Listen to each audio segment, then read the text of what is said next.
আল্লাহ তাআলা বলছেন, ইয়া আইয়ুহাল্লাযীনা আমানু কুতিবা আলাইকুমুস সিয়াম কামা কুতিবা আলাল্লাযীনা মিন ক্বাবলিকুম লাআল্লাকুম তাত্তাকুন। ও ঈমানদারগণ, তোমাদের ওপর মাহে রমজান মাস সিয়াম ফরজ করা হয়েছে, যেমনটি ভাবে তোমাদের পূর্ববর্তী লোকদের প্রতি ফরজ করা হয়েছিল। লাআল্লাকুম তাত্তাকুন, যাতে করে তোমরা তাকওয়া অর্জন করতে পারো, আল্লাহ ভীতি অর্জন করতে পারো। তো আল্লাহ রাব্বুল আলামিন এই যে মাহে রমজান মাস, একটি মাস আমাদের ওপর যে সিয়ামকে ফরজ করেছেন, আবশ্যক করেছেন, শুধু কি আমাদের প্রতি ফরজ করেছে বিষয়টা এমনটা নয়। আমাদের পূর্ববর্তী যত মানুষ এসেছিল তাদের প্রতিও সিয়াম বা রমজান ছিল, তবে নিয়ম কানুন ভিন্ন। নূহ আলাইহিস সালামের যুগে নূহ আলাইহিস সালাম 3টি সিয়াম রাখতেন।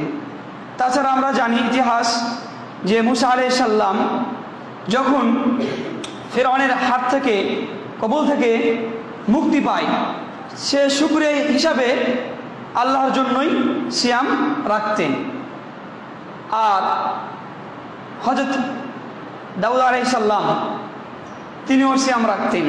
তার সিয়ামের নিয়ম ছিল একদিন সিয়াম রাখতেন, মাঝে ফাঁক রাখতেন, মানে প্রতিদিন কন্টিনিউ সিয়াম রাখতেন না, মানে আজকে রাখলে আগামীকাল বাদ, তারপর দিন রাখলে, এই নিয়মই।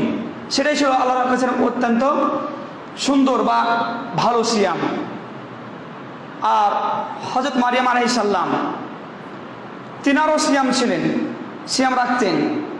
শরিয়াতের হুকুম কি যে তিনি 3 দিন 3 রাত, একাধারে 3 দিন 3 রাত কোনো মানুষের সাথে কথা বলবে না।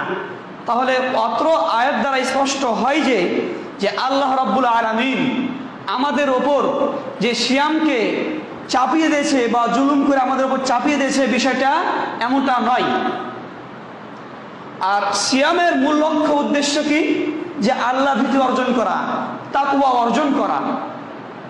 সরল পথের প্রতি তুমি রাহি মদিনা, সরল পথের প্রতি তুমি রাহি মদিনা।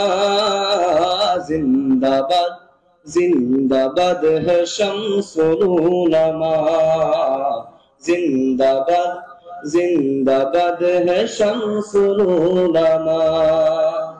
সরল পথের প্রতি তুমি রাহি মদিনা, সরল পথের প্রতি তুমি রাহি মদিনা। জিন্দাবাদ জিন্দাবাদ হে শামসুল উলামা, জিন্দাবাদ জিন্দাবাদ হে শামসুল উলামা। আঁকড়ে ধরে আছো তুমি শাহজালালের পথ, ধন্য তোমার জীবন গো হাদিয়ে মিল্লাত। আঁকড়ে ধরে আছো তুমি শাহজালালের পথ, ধন্য তোমার জীবন গো হাদিয়ে মিল্লাত। অটুট তোমার সোনার পথের সঠিক নিশানা, অটুট তোমার সোনার পথের সঠিক নিশানা। জিন্দাবাদ জিন্দাবাদ হে শামসুল উলামা, জিন্দাবাদ জিন্দাবাদ হে শামসুল উলামা। সরল পথের প্রতি তুমি রাহি মদিনা, সরল পথের